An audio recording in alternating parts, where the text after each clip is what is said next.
నమస్తే, welcome to Haripriya's media.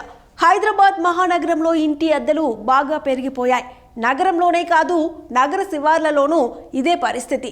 విద్యా సంస్థలు, ఐటీ కంపెనీలు, ఆసుపత్రులు, ప్రైవేట్ కంపెనీలకు దగ్గరగా ఉండే ప్రాంతాల్లో అద్దె ఇళ్లకు డిమాండ్ బాగా పెరిగింది. ఒక ఏరియాకు ఇది పరిమితం కాలేదు, ప్రతి ప్రాంతంలోనూ ఇదే పరిస్థితి. దీంతో ఎక్కడ చూసినా అద్దె ఇంటికి డిమాండ్తో పాటు రెంట్లు విపరీతంగా పెరిగాయి.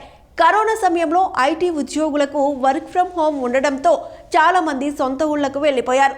దీంతో నగరంలో చాలా వరకు టూలెట్ బోర్డులు కనిపించేవి. అయితే ఆ తర్వాత ఉద్యోగులు తిరిగి ఆఫీసులకు హాజరవుతున్నారు.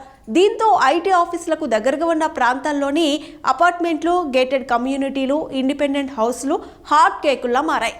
కరోనా తర్వాత ఇంటి అద్దెలు కొన్ని చోట్ల రెట్టింపయ్యాయి. గచ్చిబౌలి, కొండాపూర్, మియాపూర్, కూకట్పల్లి ప్రాంతాల్లో ఇంటి అద్దెలు 6 నెలల కాలంలో 15% పైగా పెరిగాయి. బేగంపేట్, ప్రకాష్ నగర్, సోమజిగూడ, పంజగుట్ట, బోయిన్పల్లి, మారేడ్పల్లి, అల్వాల్ ప్రాంతాల్లో 20 నుండి 25% అద్దెలు పెరిగాయి. ఎప్పటికప్పుడు పెరుగుతున్న ఇంటి అద్దెలు సామాన్యుల నడ్డి విరుస్తున్నాయి. జీతాలు తప్ప అన్నీ పెరుగుతున్నాయంటూ ఆవేదన వ్యక్తం చేసే సగటు జీవి ఆ రెంట్ షాక్ తట్టుకోలేక శివారు ప్రాంతాలకు వెళితే అక్కడ కూడా అద్దెలు పెంచేస్తున్న పరిస్థితి కనిపిస్తోంది. ఓ అధ్యయనం ప్రకారం కొన్ని ప్రాంతాల్లో ఇంటి రెంట్లు గతేడాదితో పోలిస్తే ఈ ఏడాది మొదటి 3 నెలల కాలంలోనే 10 నుంచి 15% పైగా పెరిగాయి. గతంలో 10-15 వేలకు నగరంలో డబుల్ బెడ్రూమ్ ఇల్లు అద్దెకు లభించేవి. కానీ ఇప్పుడు 20 నుంచి 25 వేల పైగా ఖర్చు చేస్తే దొరకని పరిస్థితి. నగర శివారు ప్రాంతాల్లో సింగిల్ బెడ్రూమ్ ఇంటి అద్దె ప్రస్తుతం 7,000 నుంచి 9,000 రూపాయల వరకు ఉంది.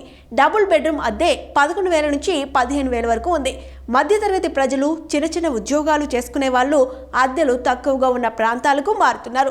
శివారు ప్రాంతాలైన బోడుప్పల్, పీర్జాదిగూడ, హయత్ నగర్, ఎల్బీ నగర్, నిజాంపేట్, బండ్లగూడ, జాగీర్ తదితర ప్రాంతాల్లో అద్దె ఇళ్లకి డిమాండ్ పెరిగింది. శివారు ప్రాంతాల నుంచి ఐటీ ఆఫీసులకు వెళ్లడం కష్టమని భావించిన కొందరు సాఫ్ట్వేర్ ఉద్యోగులు విదేశాల్లో మాదిరిగా డబుల్, ట్రిబుల్ బెడ్రూమ్ ఫ్లాట్లను పంచుకుంటున్నారు.